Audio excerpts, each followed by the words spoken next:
پیمز اسپتال اسلام آباد واقعے کے بعد خیبر پختونخوا حکومت نے صوبے کے تمام اسپتالوں میں حفاظتی انتظامات کا جامع جائزہ لینے کا فیصلہ کیا ہے۔ اس بارے میں مزید بات کریں گے نمائندہ جیو نیوز شیبہ حیدر سے۔ شیبہ بتائے گا مجموعی طور پر سرکاری اسپتالوں کی کیا صورتحال ہے خیبر پختونخوا میں اور کیا فیصلہ لیا ہے حکومت نے؟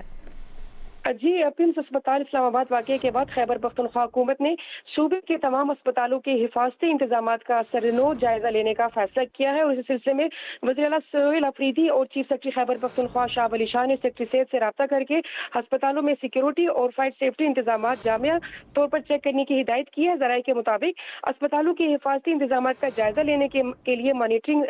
ٹیمیں بھی تشکیل دی جائیں گی، جن میں محکمہ صحت، سول ڈیفنس، ریسکیو 1112 اور دیگر متعلقہ اداروں کے اہلکار شامل ہوں گے۔ مانیٹرنگ ٹیمیں فائر سیفٹی ہنگامی صورتحال سے نپٹنے کے لیے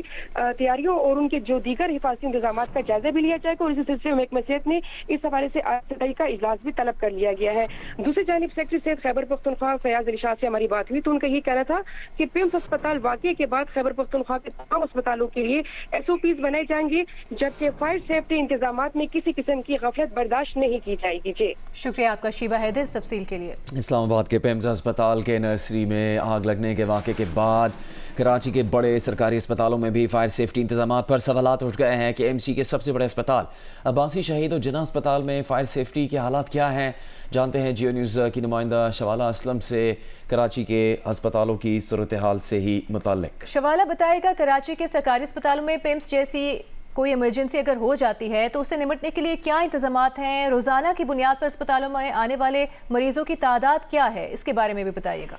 جی بالکل، دیکھیں پیمز اسپتال میں آتش زدگی کے واقعے کے بعد کراچی کے بڑے سرکاری اسپتالوں میں فائر سیفٹی کے انتظامات پر سوالات اٹھ گئے ہیں کہ MC کے سب سے بڑے عباسی شہید اسپتال میں صرف 13 فائر ایکسٹنگوشرز موجود ہیں اور اسپتال میں عملے کو آج تک فائر ڈرل یا فائر سیفٹی کی باقاعدہ تربیت بھی نہیں دی گئی ہے، جبکہ ذرائع کے مطابق جو فائر الارم سسٹم ہے وہ بھی نصب نہیں ہے۔ اس کے ساتھ ہی عباسی شہید اسپتال میں ہنگامی اخراج کے لیے کوئی مخصوص راستہ نہیں ہے، جبکہ وہاں ایمرجنسی میں روزانہ سینکڑوں مریض آتے ہیں، OPD میں بھی 1000 سے زائد جو مریض ہیں وہ روزانہ آتے ہیں۔ عباسی شہید اسپتال کے 2 جنریٹرز ہیں جس میں سے ایک بیک اپ پر ہے۔ اس کے ساتھ ہی اگر ہم بتائیں آپ کو کہ ہم نے جب ان کے MS سے موقع دینے کی کوشش کی تو ان کا یہ کہنا تھا کہ مزید جو اقدامات ہیں فائر سسٹم سے متعلق وہ بھی کر رہے ہیں، جبکہ جناح اسپتال کے ہر وارڈ میں وہ کہہ رہے ہیں کہ فائر ایکسٹنگوشر تو موجود ہے لیکن متعدد اس میں سے غیر فعال ہیں، ایکسپائر ہیں، جبکہ جو آخری ڈرل تھی یعنی وہ صرف ایک ہی ڈرل 2017 میں وہاں پر ہوئی تھی، جبکہ وہاں پر بھی فائر الارم